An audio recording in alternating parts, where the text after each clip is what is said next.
Let's go. Yeah. Alright guys, welcome back to the YouTube channel. We're over here at the shop again. We're still working on this motor. So we have a completed short block assembly now.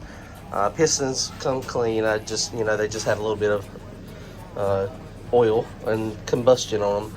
That is from a blow up like 2 or 3 times ago. Honestly, I probably should go ahead and order a spare piston, and next time I take this thing apart, replace it. I say that every single time though. I mean, all it is that's a solid dome, so it is what it is. I just yeah, so this thing's turning out pretty good though. Everything seems to be okay. So today what I am going to be working on, I've got my head gaskets in. We use Clark head gaskets. These are the people that we use. They are freaking awesome. You call those guys up and you tell them what your bore is, you tell them what engine you got, and he custom cuts you a set of head gaskets, usually that same day, and then ships them out to you. And these, I called them up at like 11 o'clock in the morning. I had a shipping notification that night. So head gaskets are good. So I'm gonna clean the heads. Went ahead and started putting some plugs in. These old galleys, I need a couple more of those. Now, one of my holdups is gonna be, I ordered some plugs from Brodix because these are apparently special sizes. Apparently this is a 7 AN O-ring fitting, which I got a feeling it's just going to be like a 3/8 non-tapered. But these are where my restrictors are going to go for the lifters. So we're going to stick those in. But what that means is I can't put the front timing cover stuff on until we get that stuff on. I'll go ahead and slide the camshaft in it, get the lifters in it, so we can get the heads on it.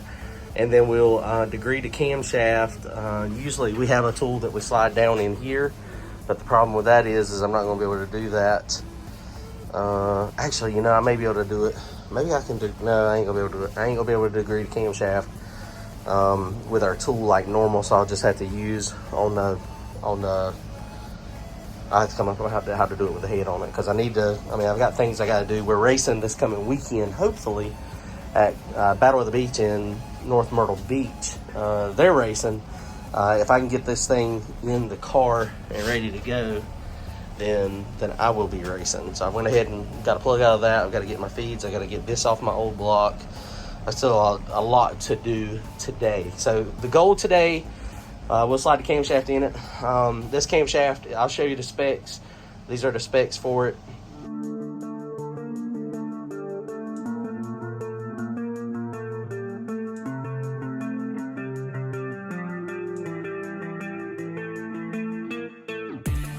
It's a camshaft that I got used. I just got it off of eBay. It's a Circle Track. It's got a pretty tight lobe separation on it, so I don't know if it's going to be ideal or not.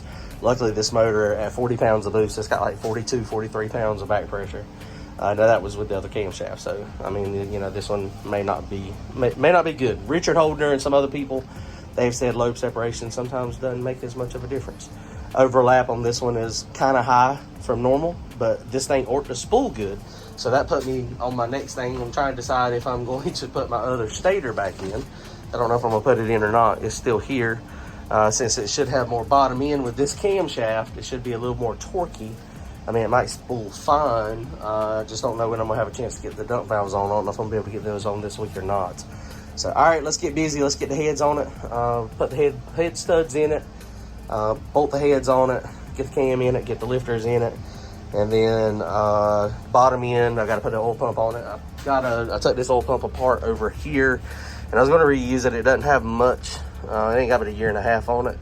It's just a regular high volume H55 melon, or I guess an M55 high volume. But you can see when you look at the gears, I mean, they're not beat up bad, but it did suck up a little bit of metal from where it was going through the thrust. And these things are only like 50 or 60 bucks, so they're not very expensive. So with them not being very expensive, I'll go ahead and replace the oil pump. A lot of people say you should always replace the oil pump anytime you got it off anyway, so we're going to do that. So here we go, let's get busy. One other thing with this too, guys, I don't know if I showed y'all or not, this motor, the piston is down in the hole just a little bit, and probably it's about 40 thousandths or so, 50 thousandths down in the hole. Kind of hard to see.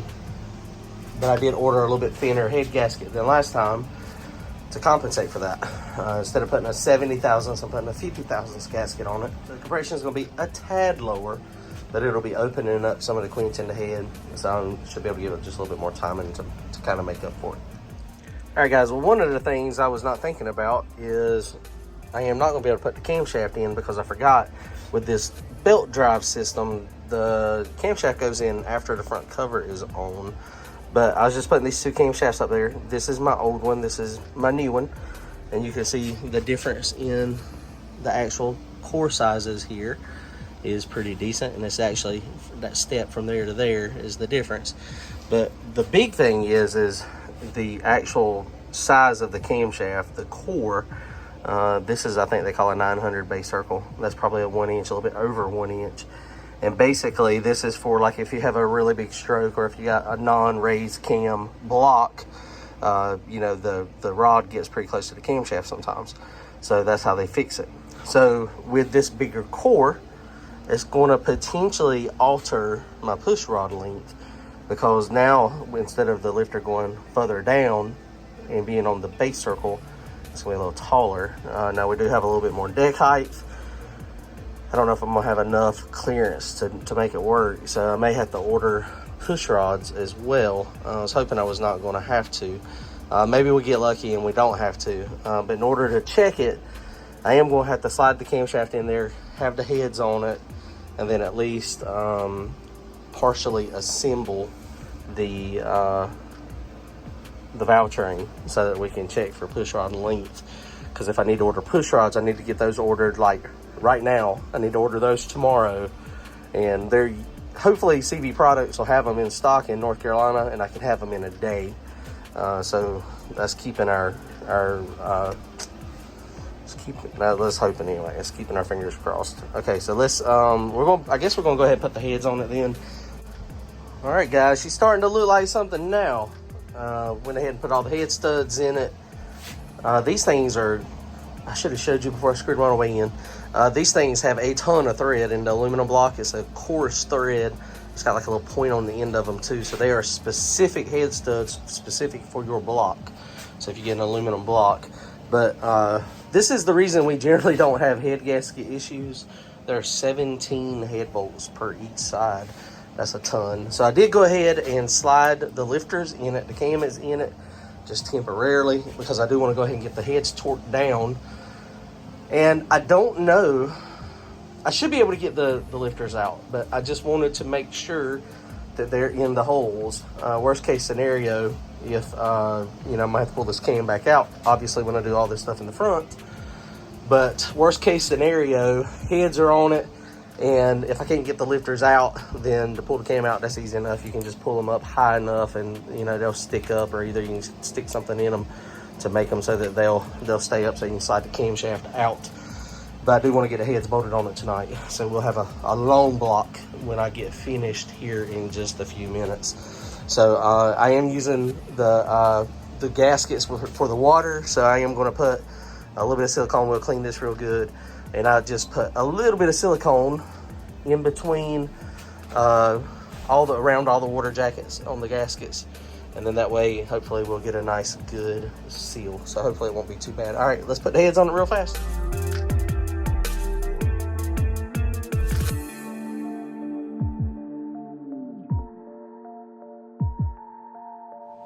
I was just going to show you real fast. These are the Clark gaskets. Like I was saying, they stamp them in-house, cut them to your exact bore. So if you have an odd shape, if you have a 4.170, 4.150, they can cut them for you. And so these gaskets are, I mean, awesome. They got, I think they come in 10 thousandths increments. So I got the 50s here. So you could get 40s, 50s, 60s, 70s. I think I've gotten 80s before. They might even go up thicker than that, but it's just real copper. All right, let's put these on, clean them, and stick them on.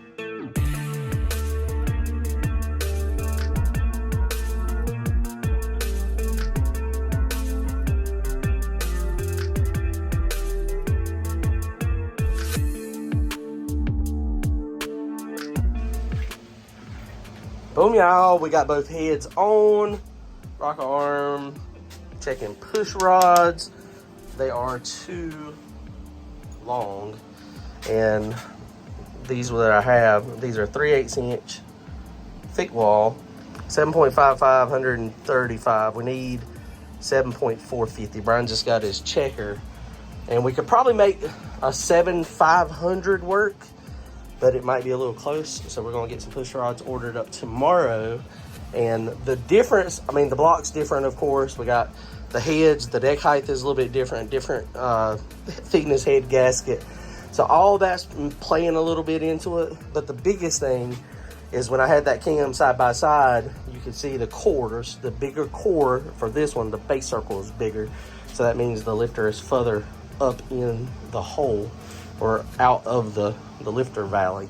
So yeah, so we're getting closer, guys. We have a long block almost. So man, it's gonna be tight. It is gonna be super tight getting everything done. Once we get the motor completed, and once it is all done, then we still got to install the motor in the car. And I've got some, yeah, I don't know. All right, guys, comment, like, and subscribe. See y'all later.